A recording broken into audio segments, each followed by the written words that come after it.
landscape photography world. How are you going? Cheers, Grant. Thank you very much for having me.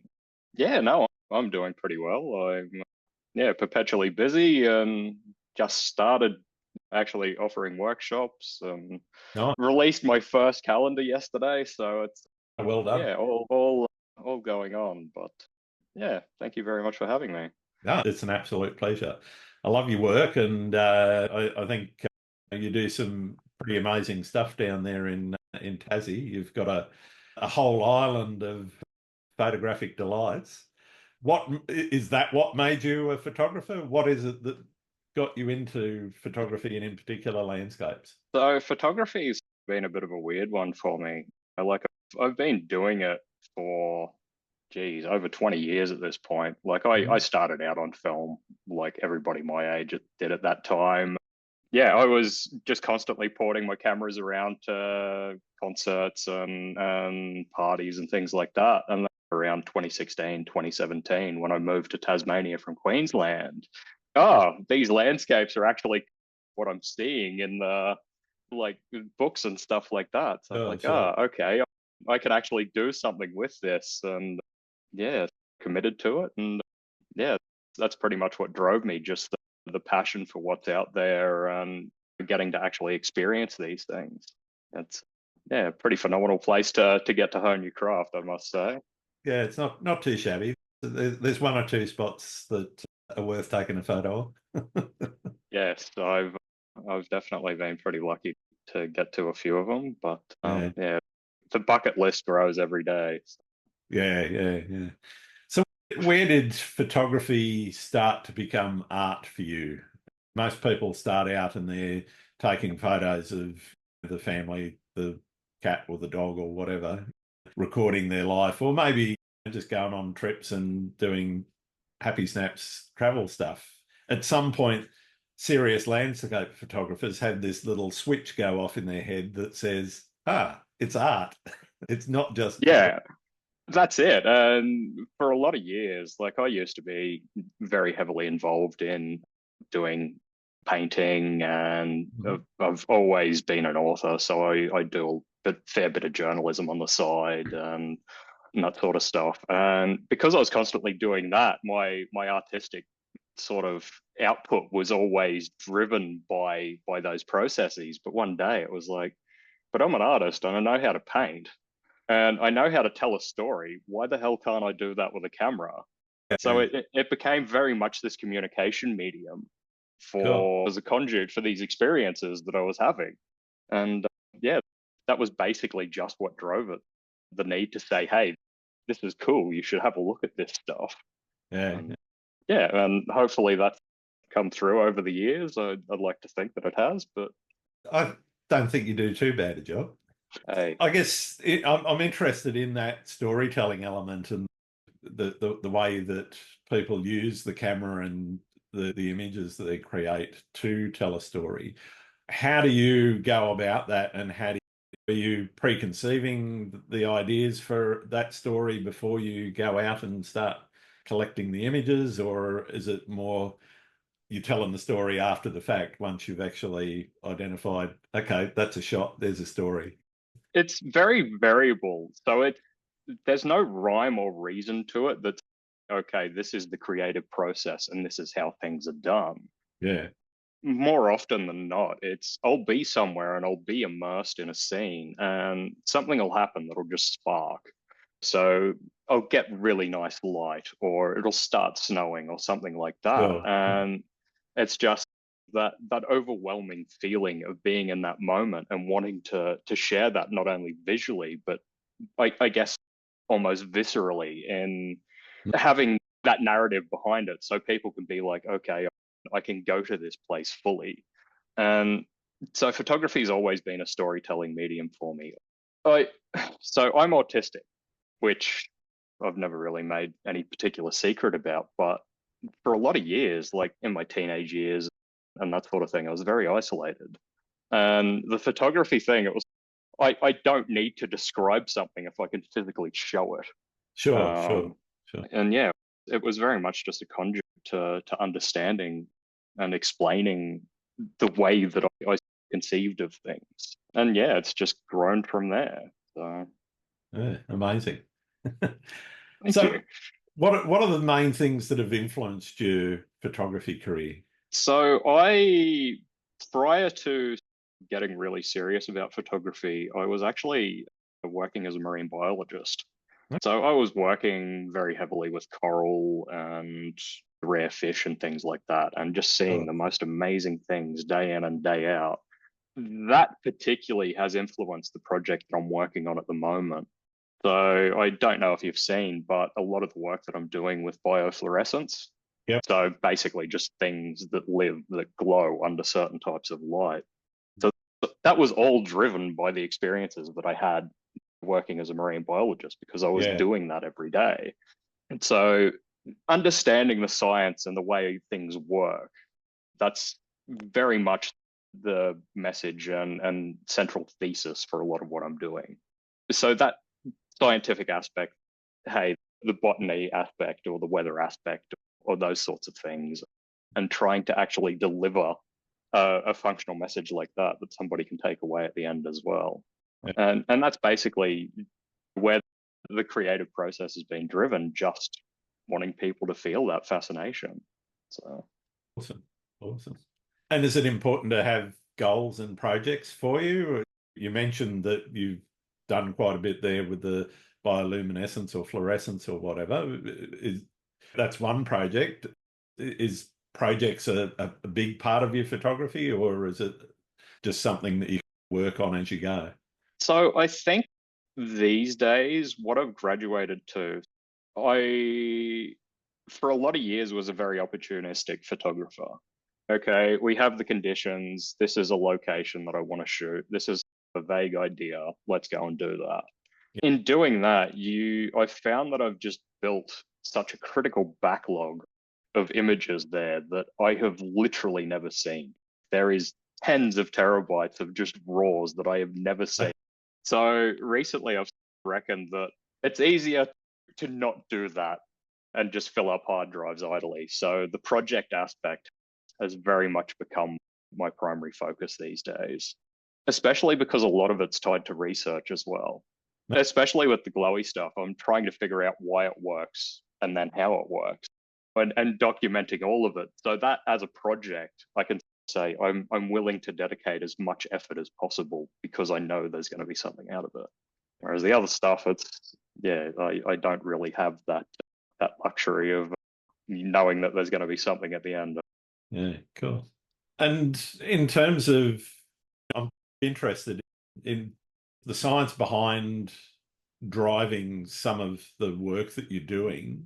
Is there room for personal expression in that because there's a scientific behind it, or is it more that's strictly all about the science and then the other work is all about personal expression? The I has always, for the majority of my life, been this. There seems to be this general understanding that society at large has that science and art can't be intimately related. You Oh, know, yeah. they're always cast at opposite ends of the That spectrum. the old left brain, right brain thing. Yeah. Exactly, and to me, it's more like a horseshoe. You just go around one extent and reach the other, and then it loops back again. Because I'm hanging on that ragged edge of what we actually know in terms of science, it does become art again. Because Mm, nobody really understands it. You yeah. can't really have science that nobody understands because it's this nebulous thing and it's just Yeah. pretty Yeah. pictures. So yeah, I'm trying to loop back around on that horseshoe and make it a full circle if I can. I like to hang out in spaces that people haven't been before. So Nice. In terms of when you're out shooting and doing work, do you use a scientific method in terms of experimenting with your photography, or is it yeah, more fluid? It sounds like it's fairly structured in the way that you do it. in some ways, it's tricky because there is basic tenets to everything that you're doing. that certain things, like especially with the fluoro work, that certain things are going to produce some level of glow. Yeah. Understanding A, how much of it, and B, exactly what it's going to look like, you never really know. So you're always approaching it with this curiosity of, hey, what's the next thing we can discover? And yeah, that just fascination of what is possible there, it very much informs my creative process. I like to have an idea, but I like to be surprised. Okay. Okay. That's just the way that a messy and unmedicated autistic mind works. It's I've got all these different things going on at any one time, and just flicking all the levers as time permits. I'm also interested in what you've discovered so far, particularly about the fluoro stuff, because I'm really keen to understand it myself, because I've seen it and it's absolutely incredible when you get the right conditions and you just see all these bright blue greens and turquoise colors floating Hmm. around, or in foam or whatever in the waves. And Yeah. I've always wondered, okay, so how does that happen? I get the bacteria and a few other bits and pieces, but what have you discovered? So that realm, like bioluminescence, that is similar in function but distinct in the way that it works. Yep. Like ghost mushrooms, bioluminescent tides, those sorts of things. They happen purely by chemical process. Yep. What's happening here? This is actually a purely physical process. So Right. effectively, this is hanging out on the edge of quantum physics. And yeah, so it's basically just atoms are being smashed with this really high intensity light. And Well, as they do that, they get really excited and send out light that's slightly lower intensity. And because it's lower intensity, it shifts back down the wavelength spectrum. So it goes from UV into warmer colors like your yeah. greens, reds, and yellows. Okay. And yeah, that's basically what it is. So the things that I've discovered, I've actually got quite a large body of work there that I'm working on as a portfolio for a few competitions. But I will say that kangaroos don't glow the color that you would expect them to, and Okay. it looks utterly terrifying. I'll send you a photo after this. It's Yeah. Okay. I'm into yeah, seeing that. yeah, no, it's pretty special. Yeah, so it's just yeah, things like that. Back in June, I was down in the Southwest National Park, just hanging out camping, sitting there in my camp chair in the dark, just by myself as I'm wont to do, and heard a scratching around. And there's an eastern quoll digging at the fire pit that was beside me. Okay. Okay, I wonder what's going on here. They just ended up hanging around for about 4 hours. That's okay. In this situation, I don't really want to miss this opportunity. So, as far as I know, I'm the only person that has eastern quoll fluorescence in situ in the wild, Wow. and it's pretty phenomenal. Like they're candy pink and bright blue. It's Okay. surreal. And seeing it in person, I was like, I don't know if I'm hallucinating this because I'm experience isolation madness or what, but Yeah. Okay. yeah, no, seeing that, yeah. So there was about 4 or 5 of them over the course of a few hours, and You yeah, hadn't been eating docu. any of those mushrooms. Oh, mate, I felt like it, but yeah, no, this was a bona fide one. Yeah, actually managed to get a little bit of video of it as well. So it's yeah, Amazing. nice little thing to have in the bag.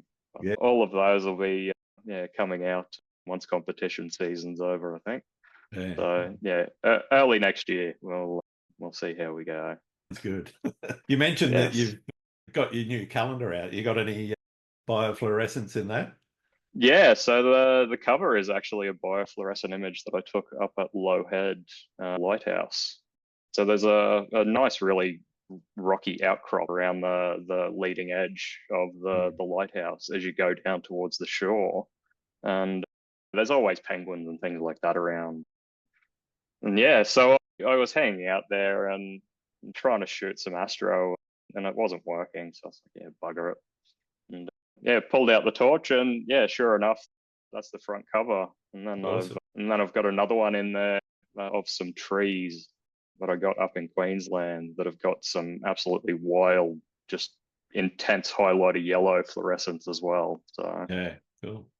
a few little bits and pieces. I tried not to go too heavy on that theme. Yeah, fair But enough. Fair enough. I reckon you could do a whole calendar just on it. that's actually the plan next year. So Nice. yeah, because I'll be able to release a lot of the stuff that I'm sitting on. It'll be time to get it out there, and actually having a printing process to do it, because as it turns out, when things are 100% saturation, it's very hard to print them. But Yeah, I can imagine. problems for future, Ben. But Yeah, fair enough. trying to figure out how the hell to do something that nobody else has done. You've got to break Yeah, a few eggs in the process, unfortunately. yeah, absolutely. I'm interested in how you've gone with, obviously, a lot of this is around science and the environment and how that sort of plays into our base of knowledge around the environment that we live in. Yeah. How have you gone about using that to try and educate for things like conservation and environmentalism? So at this point, I haven't been able to do as much as I'd like to in terms of actually being directly involved with organizations, Sure. just simply because A, I haven't really had the time, and B, I don't think I've really had enough of a profile to drive that in any meaningful way as yet. Okay. But I think having the Nature Photographer of the Year stuff and a few of the other things behind me now, I've reached that point where it's okay, I can start doing that.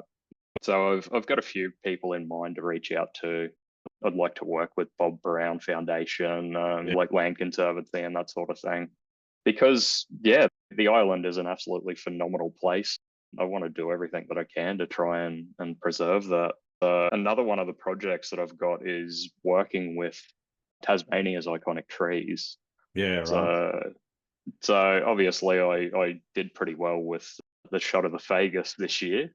And so I'm doing other stuff with Maenocida gums and the leatherwood and Huon pines in the Tarkine and those sorts of things. So we've got some absolute stunning flora and trees around Tasmania, and Yeah, that's absolutely. another one that I'm very heavily focused on getting out there. Yeah, yeah. You mentioned competitions. How important are they to your body of work? I reckon that probably about 70% of what I edit is in the end for competitions. Okay. For a lot of years, what I've been doing is primarily I haven't really been in a position where I wanted to do anything commercial. So I've been fairly notoriously bad at releasing print releases and that sort of stuff. I post very sporadically, as Yep. I'm sure you've noticed. But no, the competition is always a very big goal. Not necessarily because I'm looking to do well. Like that's always a nice thing when you get accolades and that sort of thing. But Sure, a sure. lot of it is the actual motivation to edit in the first place, because Right. without that, I'm not depending on a paycheck. I don't have to edit. There's no real incentive to do it other than pure joy. And then, the community of the actual competition circuit that I have been involved in, some of my best friends have come from those. I'm in probably 3 or 4 group chats just with different photographers that I've met over the years at these Sure. different things. And I would say that to anybody that's listening, that's been considering entering something. If you go in there expecting to win, you're going to have a bad time. But if you Yep. go in there just with the curiosity of what's possible in terms of feedback that you may get or the people that you may interact with, Yeah, yeah. they're worth the entry fee almost every single time. Yeah, right. I cannot recommend entering and getting involved in that more highly enough. Mm. Yeah, it's definitely not the world for everyone, but if you can hack it, it can be rewarding. Yeah, I think you're quite right. You got to go into it with the right mindset, and that mindset, as you say, has to be what's possible, not okay, I'm putting this in because you're not going to put in something that's a pile of rubbish. Well, unless you don't know what good looks like. But That's going into it with what you think could be a prize-winning entry, but you're not necessarily, you have to go in with the mindset that's obviously there's other better photographers out there that may come up with something that beats yours, and Totally. depending on the judges and who they are and what they're thinking at the time. And there's also, I think trends influence the outcomes of some of these competitions as well. Yeah, absolutely. As always, there's always going to be ones that have a greater reputation Sure. or a bit more prestige to them. And those are usually more predictable in what their judging results will be. Yeah. If you're involved in some of the smaller ones, even the ones that I've been involved in, you're always surprised. And even if you know that your images are good and generally what the judge will be looking for, you can never quite know which of the pool that you put in will do it. And it was actually funny. There was 3 photographers that I told to put into a competition that I was also entering this year. Yep. Like I'd seen their photos and I was like, yeah, no, they're pretty special. You should do something with them. And all of them were like, yeah, no, I don't know. And I said, trust me, I know that this is going to be good. Yeah. Of the 3, every single one of them won a prize and beat me in the competition that I recommended them to enter. Nice. That was I took that as success, though. that's exactly it. If you can look at somebody's work and say objectively, you have the capability to do something with this image, please don't overlook it. And it Yeah. actually pans out. Yeah. Having that critical eye, I guess the drive to want other people to succeed as well. Yeah. I think that's definitely a valuable tool that I've been given. So Yeah. Yeah, that's good. What is success to you in your photography? it depends on the day. Okay. Like sometimes it's seeing this image in my head because I'll get like really intense flashes of an image that I want to make occasionally. Yeah, You know, right. so I'll see exactly what the finished product should look like, and quite often it's actually almost haunting because it's this nebulous goal that you're trying to run towards. You've only got this one moment snapshot in mind, and you can spend hours upon hours trying to craft something that looks like that. Yeah.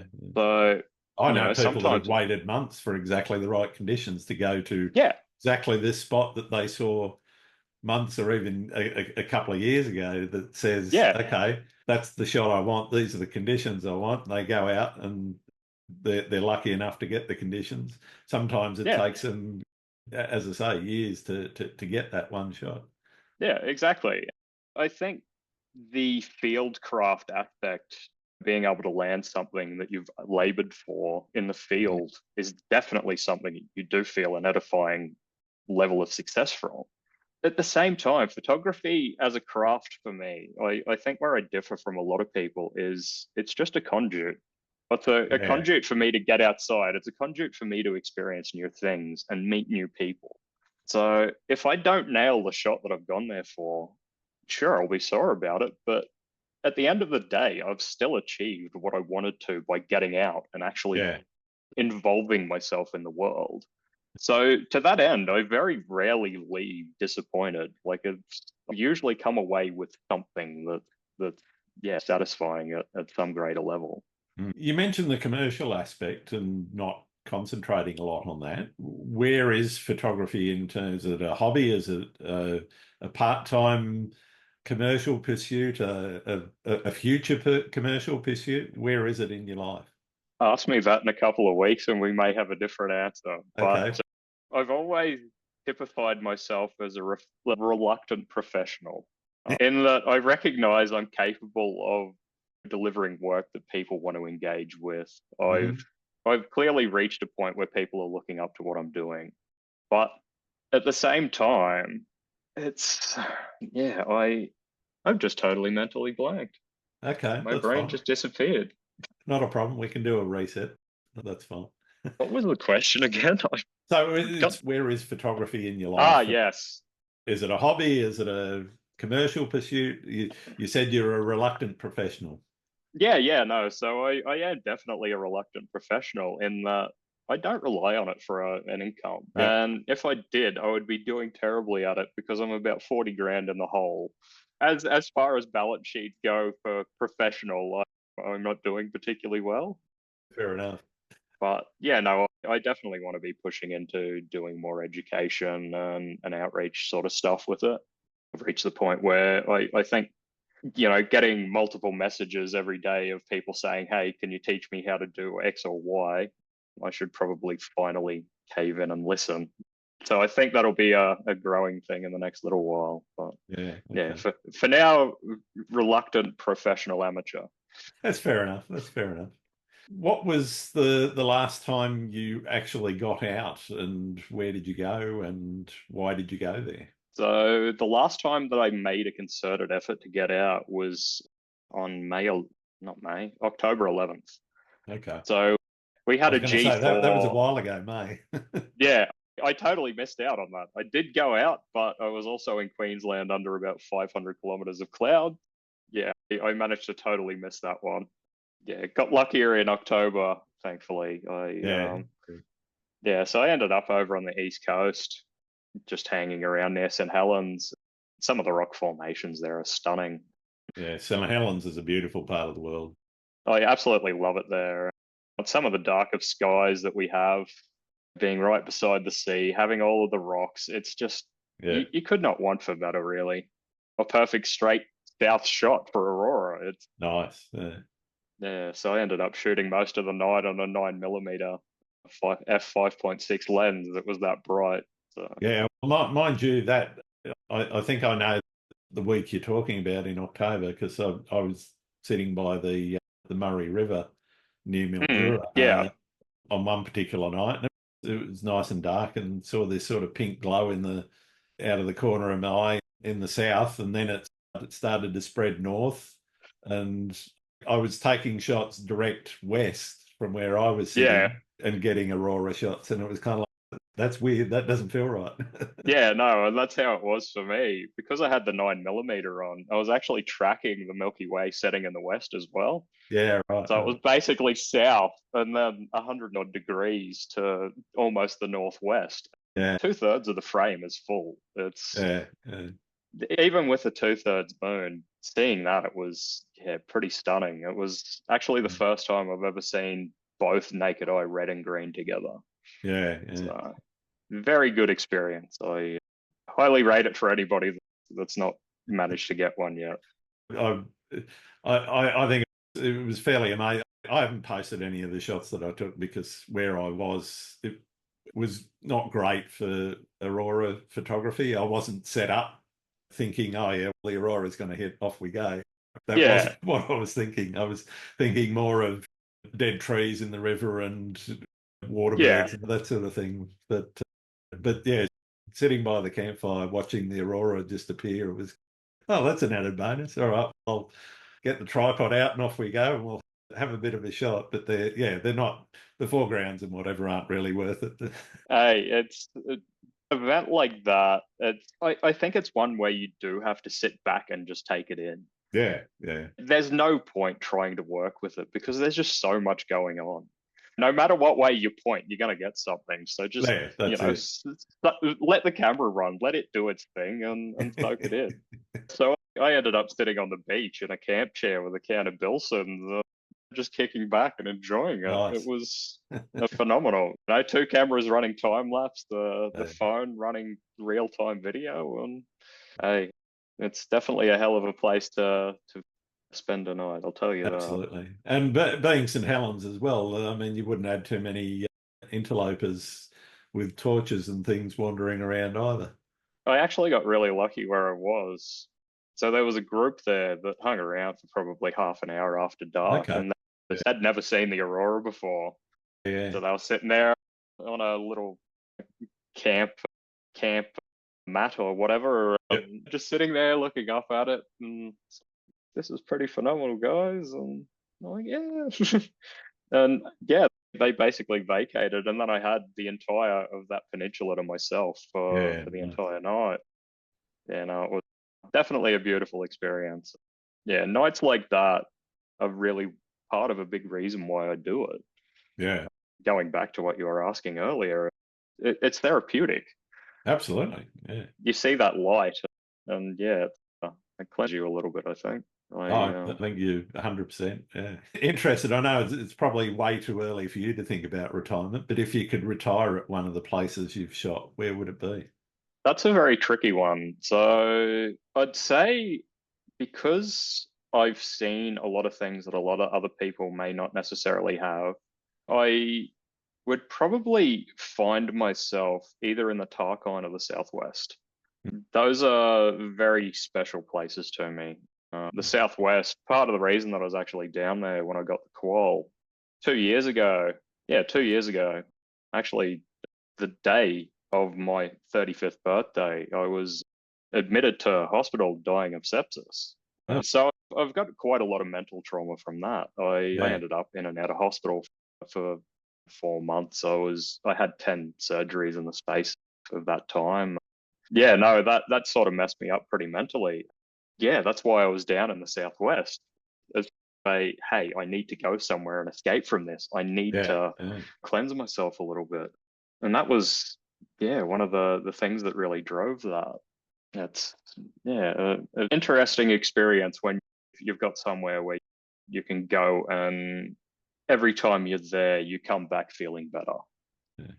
I, That's yeah, definitely one of the places where you can go and get lost for a little while in your own thoughts and not have to think about the rest of the world.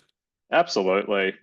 It's far enough away from everything that you're isolated, but it's close enough that you don't have to worry about being too lost if you don't necessarily want to be. Yeah, yeah, yeah. Yeah, I know once you're back exactly what on, you mean. it's remote enough, I guess, is probably the Yeah. takeaway. But yeah, no, going there, and yeah, I think that'd probably be the place. I What's your most memorable photography experience? That is actually a hard one. Mm, There's so many of them. One of my favorites is probably from when I shot Aurum, the shot that I won the landscapes at Nature sure. Photographer of the Year with. So that was literally the very first time that I'd ever seen a Fagus in my life.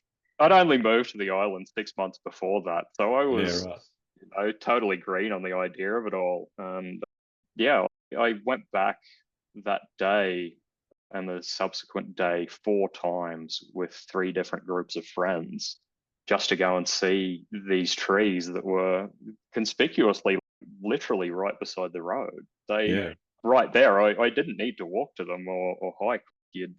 see So you on some weren't of the doing the fake. overland tracker or anything? Yeah, no, I'm physically incapable of that. So I've got a broken back. So Oh, like okay. Wow. 95% of everything that you've ever seen from me has been taken within 500 meters of my car, just simply because that's the only place I can get to, Yeah, or wow. generally has been. And yeah, the Aurum just happened to be one of those that was that getting it during a really intense snowstorm that was blowing 120, 130 kilometers an hour that day. And Yeah. yeah, while I was shooting it, my hair froze. Wow. Like me being a Queenslander, totally unfamiliar with Tasmanian weather. No Yeah. beanie, no gloves, no nothing. And yeah, my hair froze because of at that point I had quite a large afro, and yeah, that was a definitely made it one to remember. So when it came out and it had done as well as it was like, okay, I appreciate that. Nice, nice. What about horror stories? Have you had any dramas while you're out and about? Very first Aurora that I shot, I managed to knock my camera and yeah, quite badly broke it. So I was without a camera for about 3.5 months. Oh, And funnily enough, that was actually the impetus for me to learn how to edit properly. okay. I don't know if I've managed to do that yet, but yeah, because I didn't have the camera there, I wasn't able to really create anything. And at that point, I was in a really strong creative kick. Like I was taking photos nearly every day, and Yeah, yeah. yeah, having that thirst to satisfy not being able to actually do it, it forced my hand into to actually getting good at the craft. In some ways, I guess the horror story was a worthwhile one. But, Came out okay. Yeah. yeah, no, it definitely worked out okay for me. So Well, what we're talking about editing, sounds from what you said with the 10 terabytes or whatever it is of images that you haven't seen yet, that you're not straight into editing when you get home from a shoot unless you've changed your ways. It depends. For the most part, it's just basically I'll shoot photos for the sake of shooting photos. Yeah. That's pretty much always the way that it's been. Like I could go out and I could literally just point a camera with no card in and be satisfied 90% of the time. Okay. Some things you come home and it's okay, I really need to get on that. A, because I Yeah. need to actually get it out there, and B, because I want to see what the hell I've done. Yeah. Yeah. Sometimes you see things on the back of the camera and they grab you in a way that makes you take attention. Yeah. Fair enough. And what's the editing process look like now? Is it mostly Lightroom, mostly Photoshop, combination, something else? It depends on the day and depends on the purpose. If I'm working on one of my proper finished images, in the end, I think the final edit of Aurum, just in terms of minuscule dodging and burning layers and things like that in Photoshop, there was probably about 100. So it's Okay. very minor adjustments that I'm making in specific places, but Yeah. the way that I'm doing it, it's been very informed by my past working in painting and light and that sort of Yeah. Right. stuff. So yeah, very heavily in Photoshop a lot of the time. Everything will go through Lightroom to begin with. I'll get it to a point where I'm happy with it. And then there's a whole bunch of plugins that I use just as ease of life. So I use Tony Kuiper's TK panel, Okay. Yep. Yep. uh, Jimmy McIntyre's Raya Pro. Yeah. I use Those are, that. Yep. yeah, I would be absolutely lost without being able to do like proper luminance adjustments, actually Those targeting. two make luminosity masking so much easier than doing it manually, going in through all the Yeah, channels and everything and faffing about. Just, yeah, it yeah, does my head in. I know how to do it, but it does my head in. yeah. That's exactly it. It's like when something is so difficult to accomplish it, you're compelled not to do it. Yeah. And that's why I always say to people, get these damn plugins. You're wasting your time. And Yeah. by wasting your time, you're less likely to want to do it. You know, There's even free ones. I think Jimmy McIntyre's got an easy panel, which is a freebie. So, yeah, that's it exactly doesn't it. even have to cost you anything to get something Yeah, like that. You can start luminosity masking for nothing. yeah. But even then, when you consider it on a how valuable is your time basis, Yeah. if I'm producing 50 luminosity masks an hour, what's my hourly rate at work? Yeah. I don't want to be wasting time on things that I'm doing repetitively, and I can do better by clicking a button. Like Exactly. Yeah. it doesn't make sense. So yeah, those sorts of things. And Nick Collection and Topaz Collection are the other two big ones that Yeah. I've read. Right. So or Color Effects and Viveza and Nick Collection, absolutely phenomenal. Yeah. Yeah. Yeah, I use the Viveza. It's very useful if you use it properly. yeah, Occasionally, I'll use it 5 or 6 times in different layers, just yeah. masking out exactly what effect I want on what. Yeah, exactly. As you get more familiar with the tools, I think you discover new ways to abuse them. Yeah, absolutely. I like you'll particularly with the Viveza and like color effects and those sorts of things. Yeah, There's so many different ways that you can accomplish the same thing, absolutely. but Yeah, the way that they accumulate changes, and you develop an intuition for how they're going to play together, yeah. and yeah, that very powerful tools. I genuinely don't think my work would be anywhere near where it is had I not had access to those.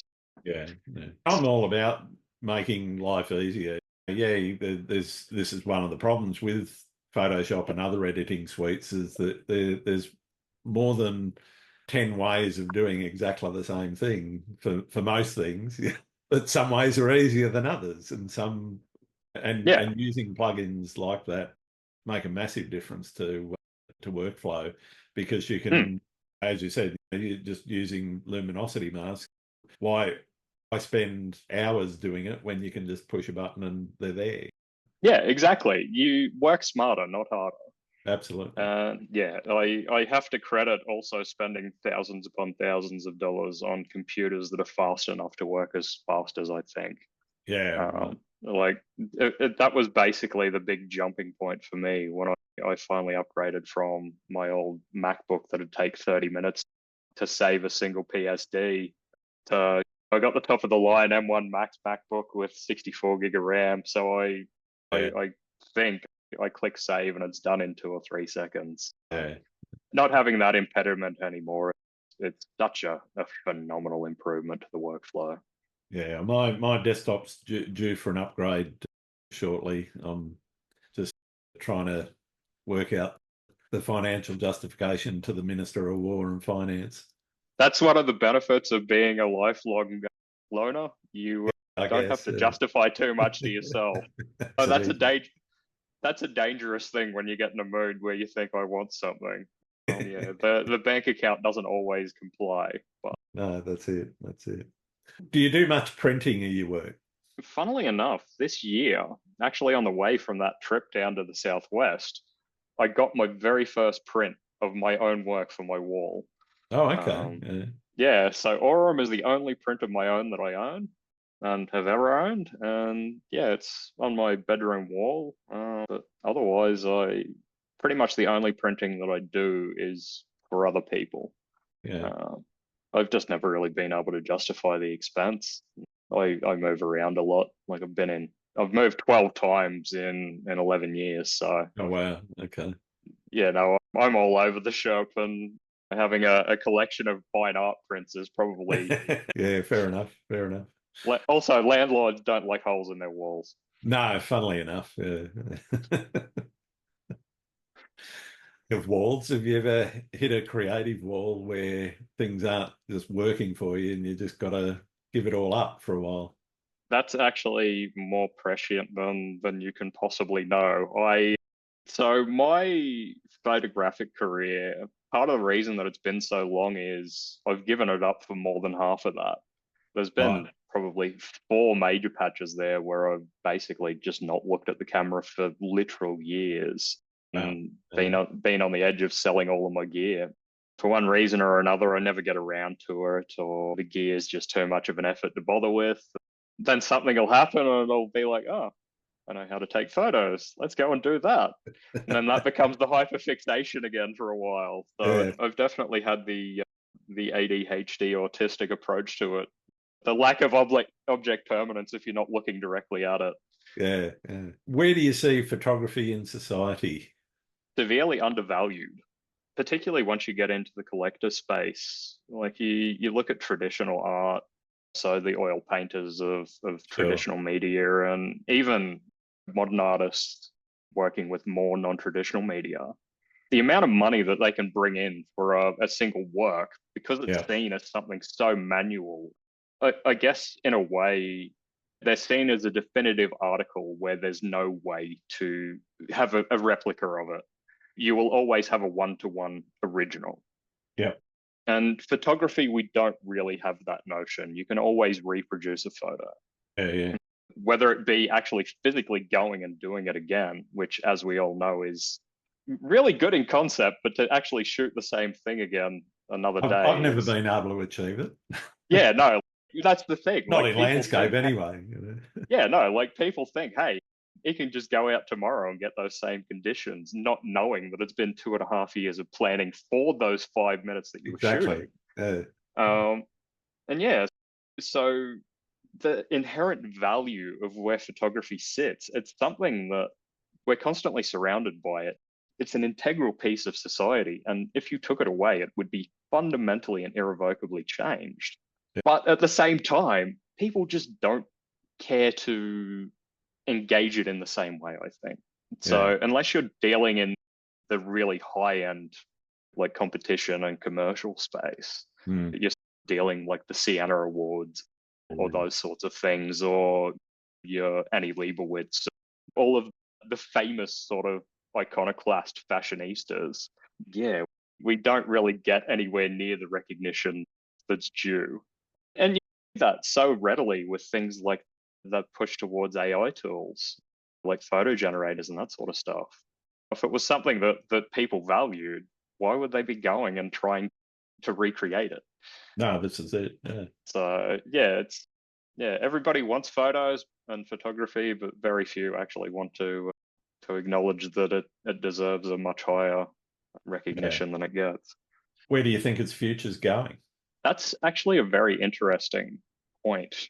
One of the really interesting trends that I've noticed recently, especially with the younger generation, is they're pushing more towards low tech, low fidelity imaging. Yeah. So the old VGA cameras, like the 640 by 480, yeah, you'd get more pixels from a postage stamp. That push towards imaging on really crappy devices, I think it captures the spirit of what photography is. It's just using the tools that you have in the moment to capture something cool and show off how you're seeing the world. Especially as somebody that teaches people literally how to take photos of the stars with their phone. Like astrophotography on a phone 5 years ago, if you'd said that was a thing, you know, Impossible. people would look at you like you'd fallen out of a tree. You could But get a fuzzy shot of the moon if you were lucky. yeah, exactly. But now we've got these legitimate imaging tools. Yeah. It's just accessibility is everywhere now. I that's where I see photography going, just trying to push the boundaries of what we can do. Yeah. Because a lot of what we can do right now we've discovered. Where we've already ticked off quite a lot of the really big things in terms of imaging fidelity. Yeah, absolutely. The thing is, what you're seeing now, and I don't think it's just the physical limitations of the technology either, is you're not seeing anything much above 150 megapixels, I think, in camera technology. I think that's at the moment the upper level at the moment. Might be the odd two or 300 megapixel camera out Hmm, there. You don't need to go that far. Everyone knows you don't need to go that far. So yeah, the megapixel race is pretty much done and dusted. that's something that you see so plainly with advertising and how it's shifted in the last five Exactly. years. Everybody was screaming, "Oh, look at us! We've got a 42 megapixel sensor." Exactly. Now Yeah. every man and his dog has got one. Yeah, It's in old their news. pocket. Yeah. Nobody cares. Yeah, it's we're reaching that point where I think shifting back to the focus on imaging quality as opposed to ultimate imaging resolution. Yeah. Yeah. Everybody's realized that working with a 65 megapixel raw file is a pain in the ass. Absolutely. Yeah. I, to be honest, and my computer upgrade is also driving some of that. It's holding me back on the 26 megapixel, whatever it is that I've got in the Canon 6D Mark Yeah. II. And Hmm. thing is, I know that if I go to the R5 or the R6 in the Canon range, or decide to swap to Sony or Fuji or someone else, and Hmm. we're now talking about 50 or 60 or 100 megapixels, that will definitely drive an upgrade of the machine, because it will struggle to deal with those RAWs Yeah. simply because it'll go too big, can't do it, or too big, hang on a minute. Yeah. And that's the thing. With those files, you will experience exponential growth based on just the sheer resolution as well.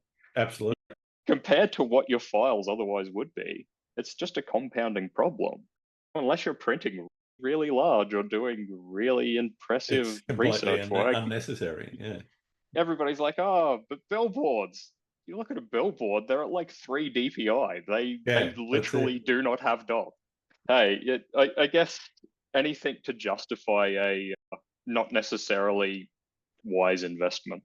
Yeah, yeah. And I get there's people that do high res imaging for work. That's Yeah, what they work with, and it's necessary for some things. But yeah, for most practical applications in landscape photography or even portraiture and so forth, it gets completely unnecessary. And anything much above that 25 to 40 megapixel range is just becomes, it starts to become redundant. exactly. So that's one thing that I've really enjoyed. In the last couple of months, I've actually just upgraded my monitor for the first time since 2009. Oh wow. So I've You just notice the upgraded to difference. it. Oh yeah, so it was a 2009 Dell Business Monitor, a Oh, 24-inch blimey. thing. So Yeah. basically, I've been out here winning international awards on, what Mabel was doing data entry 15 years ago on. Yeah. Yeah, no, so I finally upgraded to a U-Butte BenQ 32-inch thing. One of the Nice. things I've really loved working on it is the 24 megapixels is a perfect one-to-one for the screen. Yeah. So if I'm working in portrait mode on the photos and yeah, zoom into 100%, I can see exactly what it's going to look like as an A2 print. Yep. It's phenomenal. Yeah, but being able to see the details that size, you actually do notice that there's not actually that much that you really need above that. No. It's No. and who's pixel peeping at the end of the day? People just want to look at Well, pretty pictures. who wants to listen to pixel peepers to be? That's it. 90% of the time, it's just idle criticism for the sake of criticism. There's Exactly. nothing deeper to it. Yeah, yeah. I think I'm very glad that we're pushing towards finding what we can do with crappy hardware. Yeah. Yeah. But, I think that's a really valuable exercise, actually, going out and making photos with something that just doesn't have the oomph that you might have in some of the high-end gear. And to be honest, I made some really nice stuff with my old Canon, what was it, a 500D, which was the first yeah, entry-level camera the DSLR that I bought back yeah. in the day. And some of those images even with the kit lenses, to be honest, they're sharp, they're not too bad. So I've actually had probably three or four people over the last few weeks say to me, but I can't take photos. Like you have more skill than I do and you have better gear. And it's like, It doesn't I've matter. yeah, no, like I literally am known for smartphone astrophotography. I Yeah, am known for shooting on the crappiest gear possible. It's not a gear question. So I've said to a few of them, send me your files, and you go through in 5 minutes of quick processing in Lightroom and just what you can bring out. And people don't realize that. that's it. 5 minutes, you're 80% of the way to what we're doing. Exactly. Exactly. Hey, if there's any one takeaway from anything that I'll say today, just have fun with it. Yeah, God, don't take it seriously if you don't need to. It's life is too short to get caught up in that crap, man. Just have fun. definitely. Speaking of having fun, what do you like to do when you're not being a photographer? Yeah. So I engage quite a lot with music. I have always been a really big music fan. Like I've got 750 something playlists on Spotify, so they're all Okay. curated Wow. to specific moods and that sort of thing. So yeah, I do quite a lot of that. I like to get out and just get into the environment where I can. Yeah. I do quite a lot of science communication as well. Yeah. My old job when I was a marine biologist, one of the things that I was doing was talking and giving information to school students.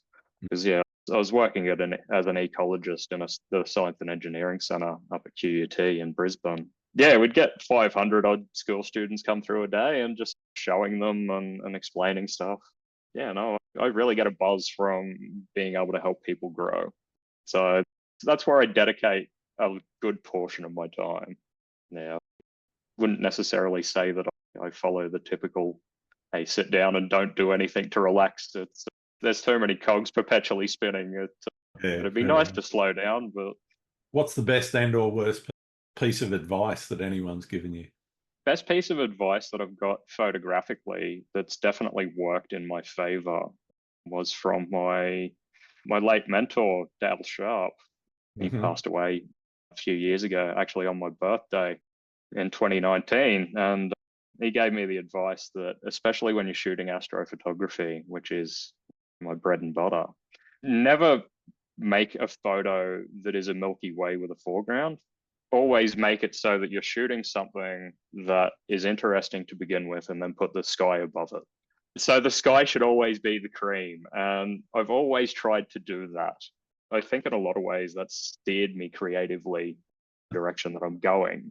I think in a lot of ways that was part of the impetus of shining lights on things because I wanted an interesting foreground. And probably the worst advice that I've ever received is to give up. Who told you that? Or shouldn't I ask? Oh, hey, just random punters. Occasionally you'll hear the haters, but at the Oh, same time, yeah. I The figure random if, trolls aren't worth listening to. and that's exactly it. I figure if you've got people telling you to stop what you're doing, you should do it harder because you're doing the right thing. If you can agitate somebody enough just by the simple act of doing something that they go out of their way to tell you to stop it, you're at least You're getting probably people's on the right attention. track. For better or worse, you're doing something. So, yeah, no, it's ultimately just having fun. This for therapy. As I alluded to before, I've not had the easiest days, and yeah, the photography it's a really good medium to allow you to go to places and engage with them physically, but not be consumed by it. You still have that idle time in the background to be able to contemplate. Yeah, sure. So yeah, just have fun. That's awesome. Life's too short not to. Absolutely. Who else should I get onto the podcast, Ben? I would recommend talking to my friend that I met through the Nature Photographer of the Year, Sam Markham. Yep, I've actually had him on. Nice. So he was, yeah, grand champion last year. We've got to be pretty good friends. Geez, who else? Andrew Phipps is probably a good one. So he gets more into the art printing and that sort of side of things as well. Yeah. So he's sort of growing out the small business of the fine art printing. Geez, who else? I'll come back to you. There's That's always fine. Not a there's problem. always heaps of people, mate. Oh no, I'll never run out. Yeah, actually, Will Hudson is another good one. Okay, great.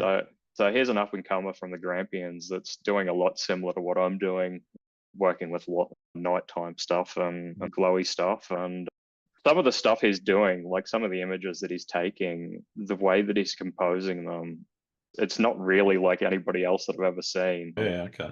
Yeah, once he hones his craft, he's definitely one to watch out for. But Cool. I've got one more question for you, and for many people, it's the most important one I ask. Do you like pineapple on pizza? Mate, you take a guess. For those that can't see, Ben's wearing a Hawaiian shirt, so I'll let you deduce where he's at with pineapple. My position on pineapple on pizza is pineapple isn't the problem. People not knowing how to prepare pineapple on pizza is the problem. Awesome. Hey, I know that's a bit of an anticlimax to deliver at the end, but hey. Thank you so much, Ben. It's been really wonderful having a chat and learning a lot more about you. Where can people find your work? So I have my website, alldridge.com. I'm also on Instagram as Benjamin Alldridge, and Facebook as Benjamin Alldridge. So I got very creative with the naming. Just type in Benjamin Alldridge, you'll find me. I just tacked on photography onto mine, so yeah, I've had the fancy photographer. Ooh, this is everything is guy. But yeah, came back to photography in the end. It's all encompassing and does what I do, and people can spell it mostly. All right, thanks very much, Ben. Wonderful talking to you. You too, Grant. Cheers, mate. Cheers. Thanks again for listening to Landscape Photography World. I hope you enjoyed the show, and keep listening because I'll be joined by some great guests in upcoming episodes. You can find my work in this podcast at grantswinburnphotography.com, along with prints, photography gear, and my 2025 calendar. I'm also on Vero, Twitter, YouTube, Instagram, and Facebook. Don't forget to like and subscribe. I'm Grant Swinburne and hope to see you out shooting soon.